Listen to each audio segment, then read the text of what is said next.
And yes, I know. It's the month of July in Utah. It's supposed to be summer. And yet, I just skied that.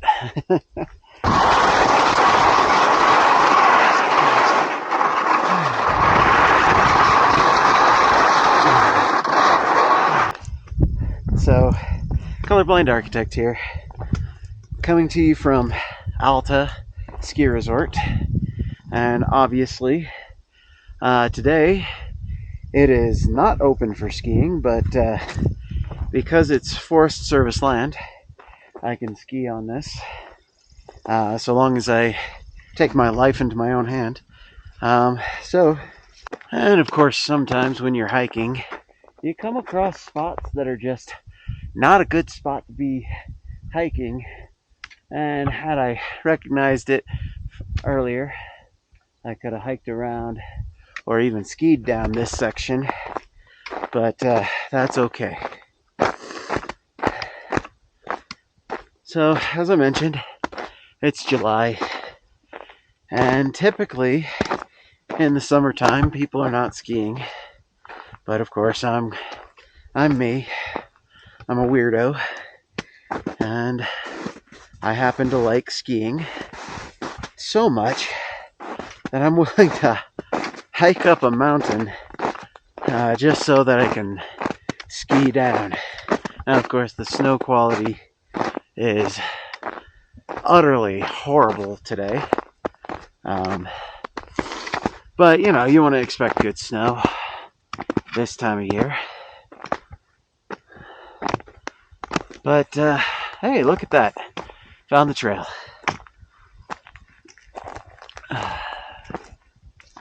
So, of course, the biggest problem with skiing in the summertime is the area that you can actually ski is pretty limited. And you can't ski all the way back down to your car like you can in the winter. You have to hike back out. And that is now what I get to do. After skiing a few hundred yards of absolutely miserable quality snow, I get to hike on down. So here goes. Now, of course, I'm not just here to talk about the skiing, because honestly, I know that my ski videos are my least popular videos. So I know that there's probably not going to be a whole lot of people actually listening to this I recognize that there's not going to be a whole lot of people actually listening to this message because, first off, my worst performing videos on YouTube are always the ones where I talk about anything politics or religion. It's obvious that the YouTube algorithm downplays those, shadow bans them to a certain extent, and I don't think it's necessarily a conspiracy. I think it's just that, in actual truth, most people don't actually want to talk about those things, and they especially don't want to hear some dumpy middle-aged architect from Utah sitting there talking about, politics or anything like that. So, say what you will. So occasionally I feel it's important to use this platform that I have, even though it's a really small one, to talk about issues that are really important to me. And one of these issues, let me just tell you a story. I'm going to tell you a story about when I was living in the Philippines for 2 years as a missionary for the Church of Jesus Christ of Latter-day Saints. Obviously, I would meet a lot of people, talk to a lot of people, And one of the things that made me really sad was when I would meet, when we would get the opportunity to teach girls, teenage girls, usually, and then find out that they were going to discontinue learning about the gospel of Jesus Christ based on the fact that they had been recruited by a talent agent for a modeling agency, and they were going to go to Japan. And as part of it, they would be dancing and performing, and for a poor squatter girl in the Philippines, this sounds like a huge opportunity. It sounds like a wonderful opportunity.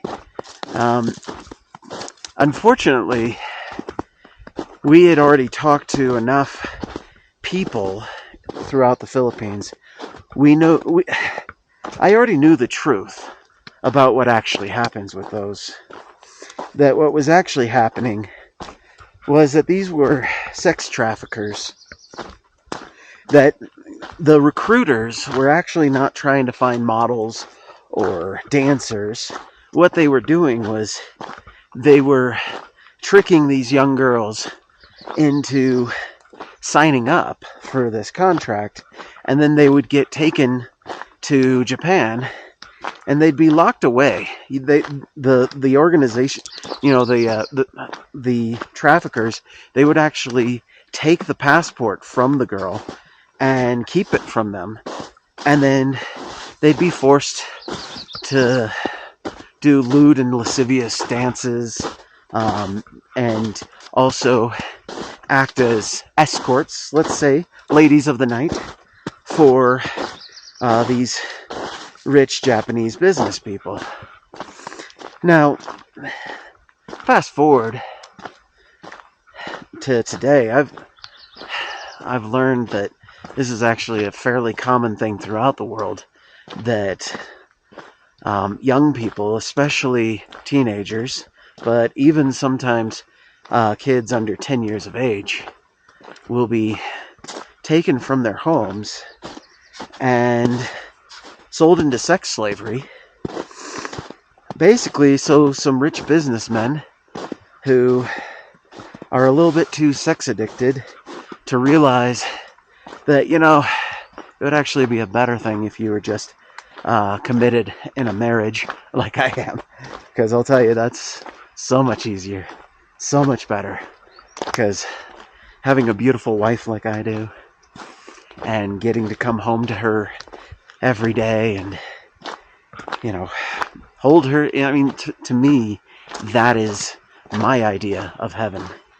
But apparently there's a lot of these rich businessmen who, instead of staying faithful to their wives, they engage in, they buy up prostitutes.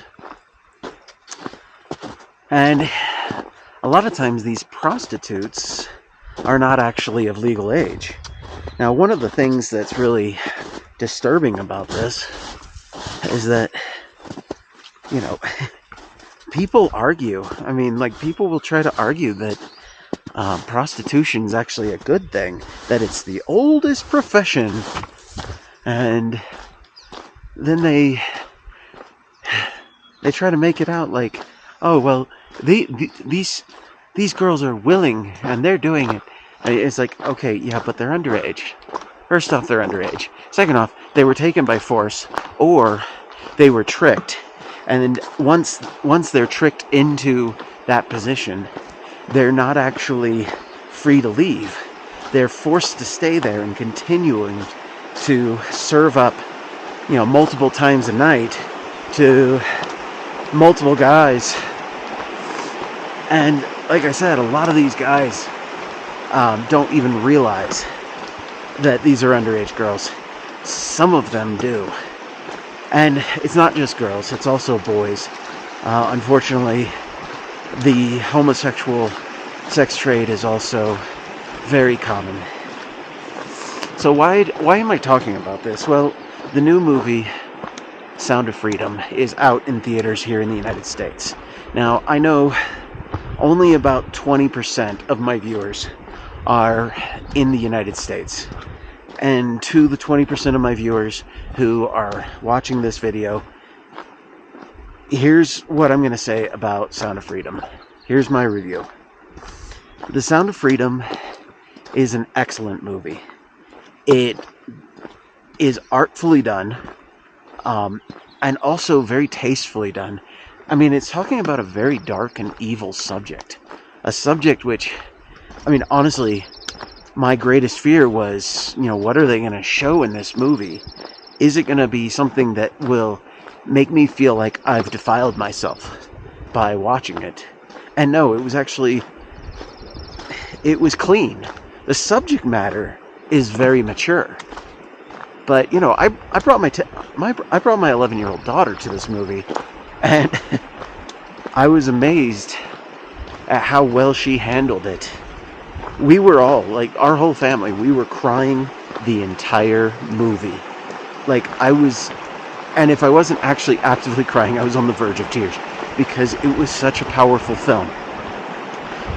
Every moment through it, the story development, it carries you forward into the decision making. And by the way, this is the true story of Tim Ballard, who started Operation Underground Railroad, an organization that saves children from sex trafficking.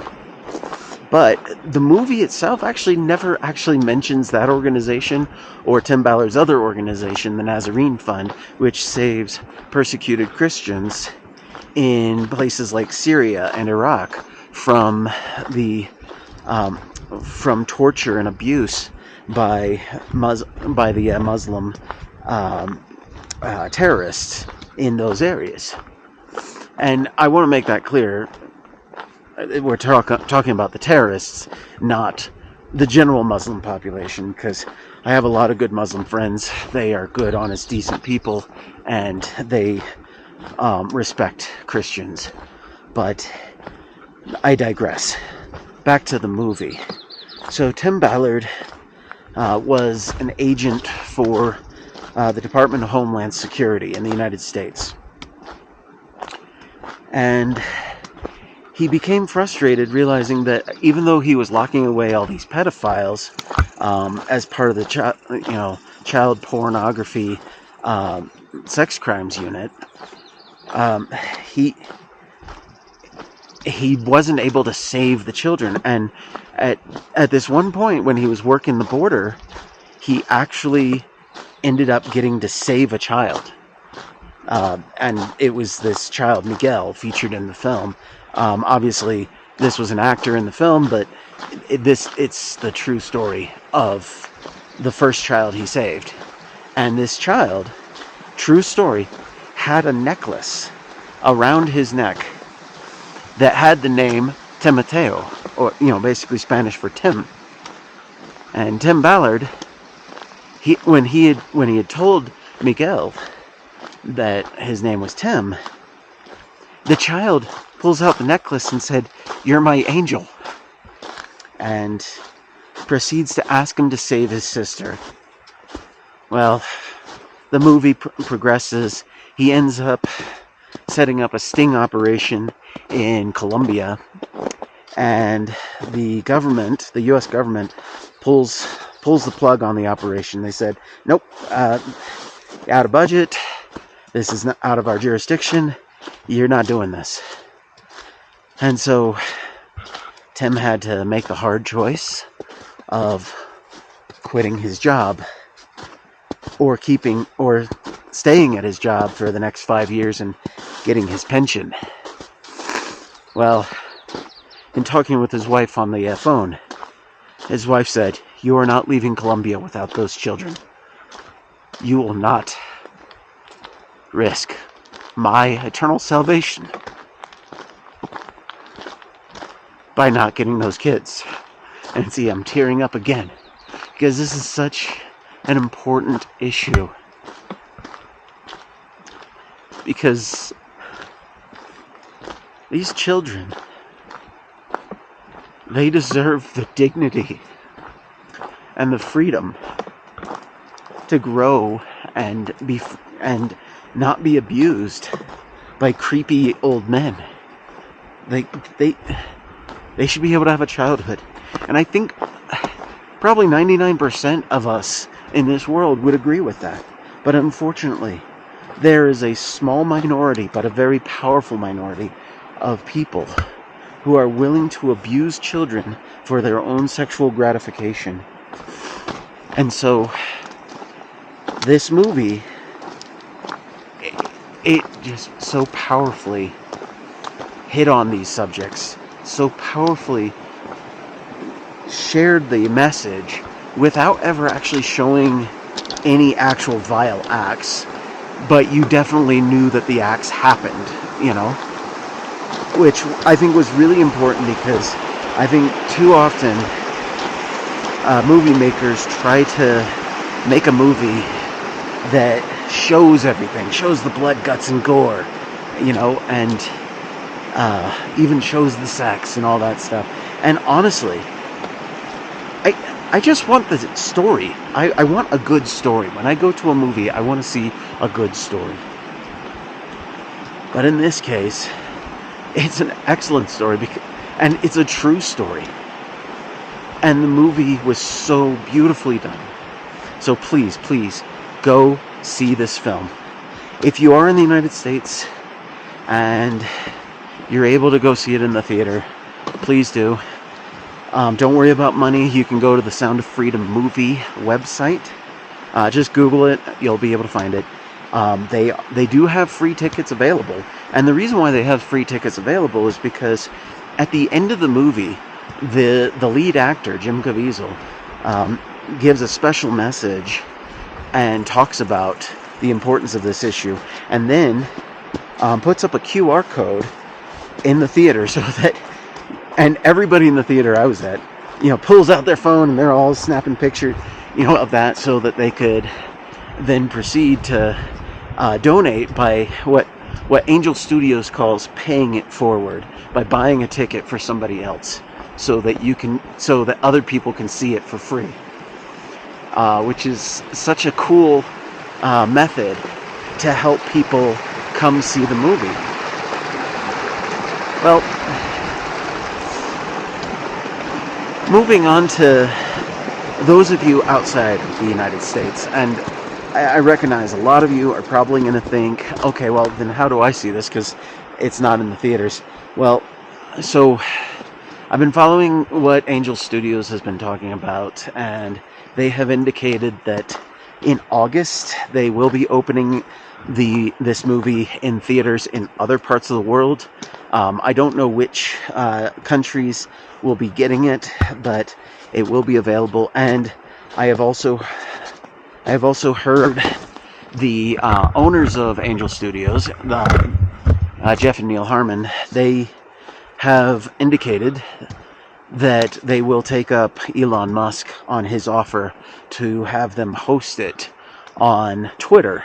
So at some point, The Sound of Freedom will be available, the full-length movie, on Twitter. Now, I know, watching a movie on Twitter has got to be the most worst experience. So if you can go see it in the theater, you definitely want to see it in the theater, because it's just such a powerful film. And plus, you need that dark room of the movie theater so that you can cry your eyes out and not be embarrassed. Plus, you're going to be in a room with about 100 other people who are crying their eyes out.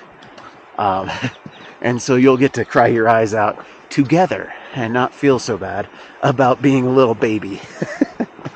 But trust me, you're not being a baby. Real men cry about this issue because it's something that, as a dad, this issue touches me deeply. I think about what it takes to protect my children and how important it is.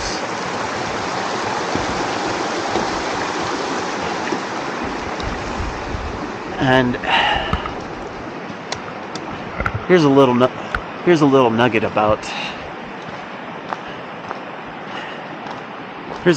about my YouTube channel.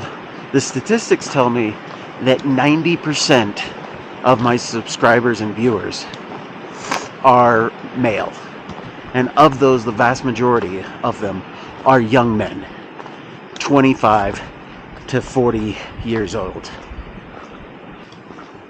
So if you are a subscriber of mine, it means it's highly likely that you're a young man, possibly even starting up your own family soon, or maybe you already have your own small family. I'll tell you, the world needs good dads. And I hope you are going to be one of those good dads. I'm hoping that you watching this video and that you subsequently going to see the film Sound of Freedom, I hope it's going to make you a better dad. And I hope it's going to help the world become a better place, because here's the thing, moms are awesome. I mean, let's be honest. We all love our moms. They're loving, they're nurturing. But you know what? We also need dads, because there's a value in having a protective male figure in the house. It's not just that he can wield a gun or, fight jujitsu or something like that. No, it's also about providing the spiritual guidance. Because here's the thing, as a dad,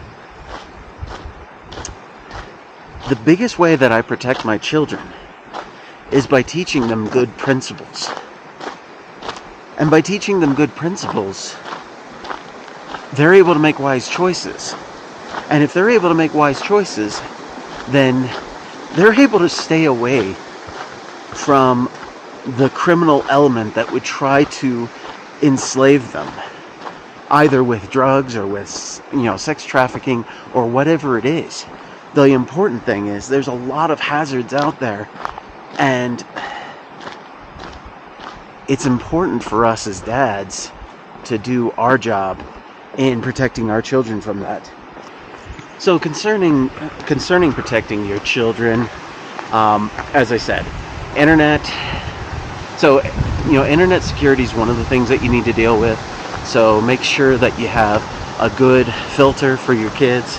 Make sure you set up, you can actually through Microsoft and Apple, they actually have the ability for you to set up a family-linked child's account for email and logins and stuff.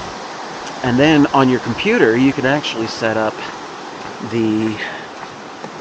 on the computers that your kids use, you can actually set up screen time and and web filter controls and stuff like that. And doing that is one of the biggest ways you can help protect your kids. The other thing that we do is we protect our kids by saying, hey, absolutely no sleepovers unless it's with parents that we really trust. But yeah, ultimately, as a dad, it's your job to protect and to guide and to teach your children so that they can grow up safe and have their freedom.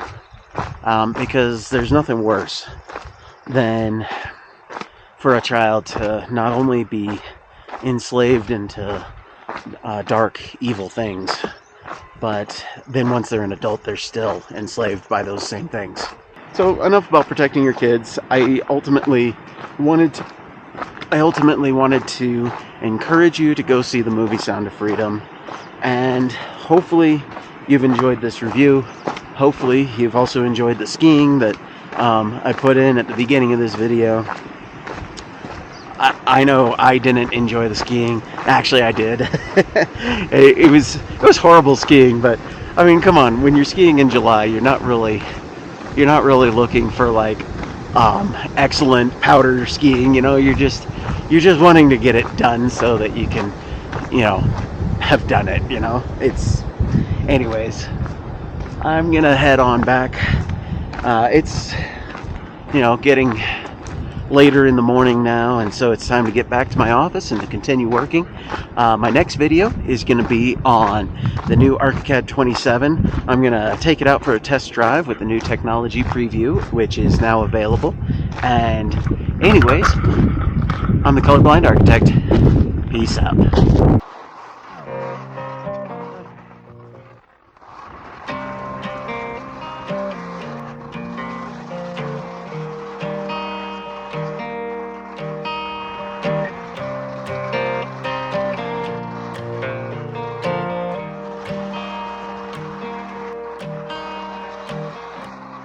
Closing up shop, closing up my store.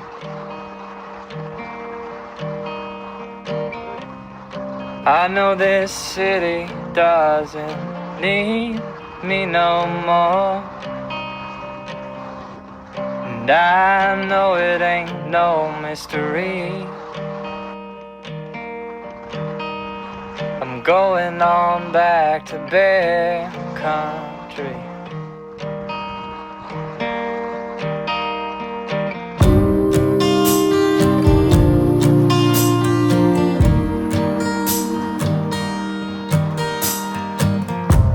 My back is broke, my head is numb. This new generation's making me feel old and dumb. The road is dark, but I can't see. I know I'm getting close to Bear Country.